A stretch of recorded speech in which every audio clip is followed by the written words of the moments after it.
السلام عليكم، كيف حالكم شباب؟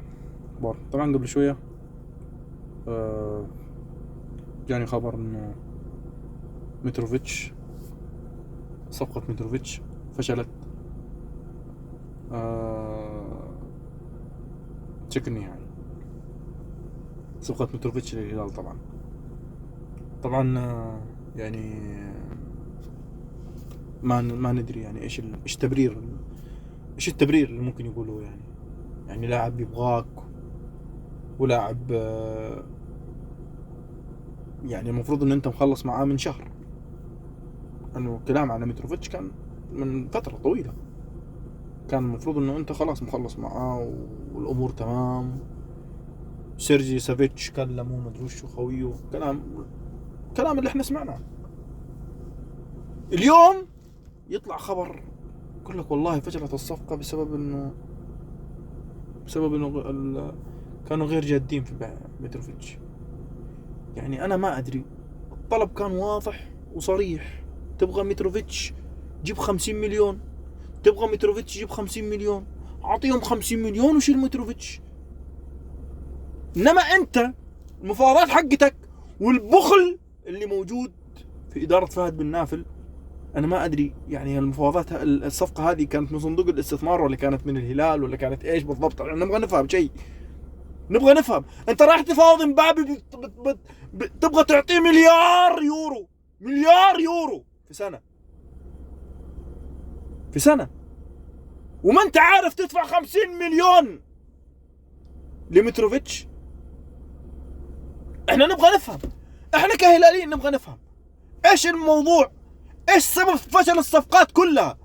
ميسي فشلت، برناردو سيلفا فشلت، امبابي حتى يا رجال ما رضى ما رضى يشوف وجهك بسبب الغباء. رايح تفاوض لاعب مخلص مع ريال مدريد، انت بعقلك؟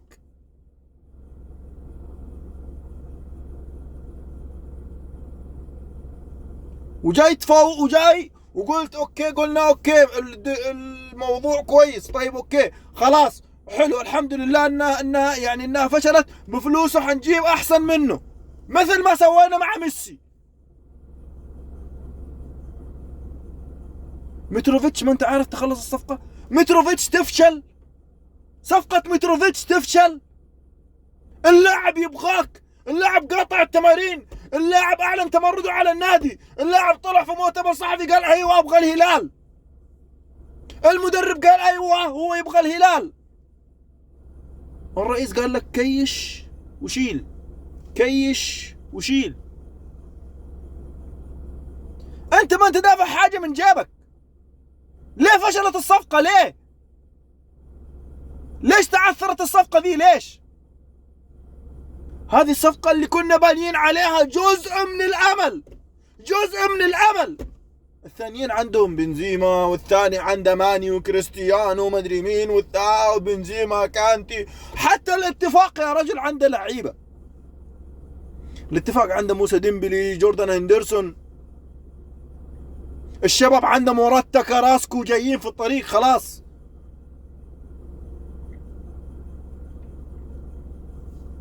ايش فيه؟ نبي نعرف، علمونا يا جماعة الخير، علمونا انتم. هل في مشكلة انه الهلال يكون عنده لاعب كويس يضاهي اللعيبة اللي موجودين؟ هل في مشكلة؟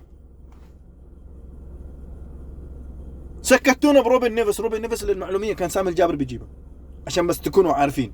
سامي الجابر كان بيجيب روبن نيفس من 3 سنوات او من 4 سنوات، كان بيجيب روبن نيفس. والصفقة تعثرت في المراحل الأخيرة، تعثرت.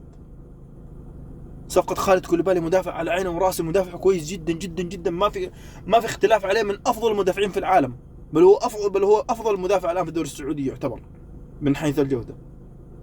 سافيتش كويس، إنما أنت ما عندك رأس حربة، أنت ما عندك مهاجم، أنت ظهير أيمن، عندك سعود عبد الحميد على عيني وراسي. ظهير ايسر، مين ظهيرك الايسر؟ من هو ظهيرك الايسر؟ ما عندك ظهير ايسر، ما عندك. ياسر الشهراني يا دوب يعرف يمشي، يا دوب يعرف يمشي، يبغى له حرفيا عكازات.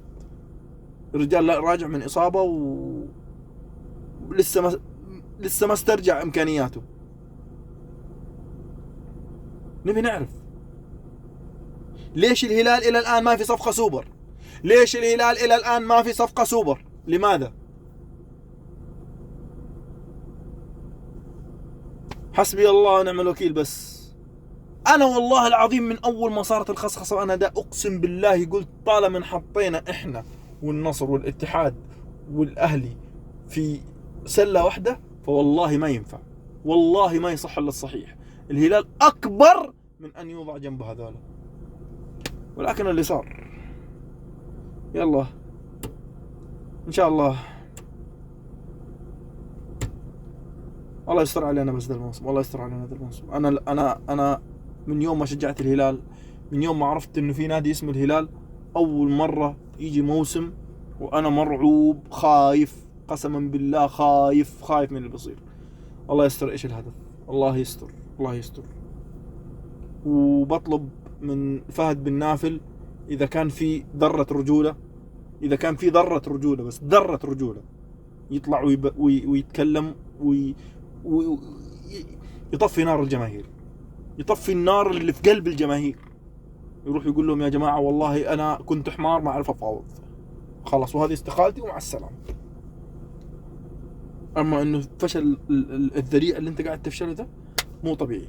وما راح تسكتنا بشاورمر، ولا راح تسكتنا ببيت الشاورما، ولا راح تسكتنا بفلاورد، ولا راح تسكتنا بالصفقات اللي احنا ما احنا مستفيدين منها. يعني انا كهلالي انا عمري ما رحت مثلا فلاورد وقلت له والله ترى انا اشجع الهلال، قال لك اوه يا ولا خذ هذه زهره ورده مجانيه بمناسبه انك هلالي. ما قد صارت. ما احنا مستفيدين حاجه من عقود الرعايه. عقود الرعايه هذه حطها في الدرج عندك. بس احنا نبغى لعيبه، نبي لعيبه، نبي نعرف ننافس اللي موجودين. احنا داخلين على موسم كارثي كارثي. انت فايز على الكويتي فايز على فايز على الكويتي 3-2، اللي يعني حرفيا الناس ما يعرفوا يلعبوا كوره. وامس متعادل مع اهلي طرابلس الليبي. انا قبل المباراه والله لما شفت الفريق انا قلت انه مغربي. انا ما اعرف انه ليبيا عندهم كوره، ويتعادل معاك. ما نقول له حسبي الله، بس حسبي الله. يلا الله يستر علينا الموسم ده، ويا رب يعني يكون القادم افضل من كذا. اشوفكم فيديو ثاني. السلام عليكم.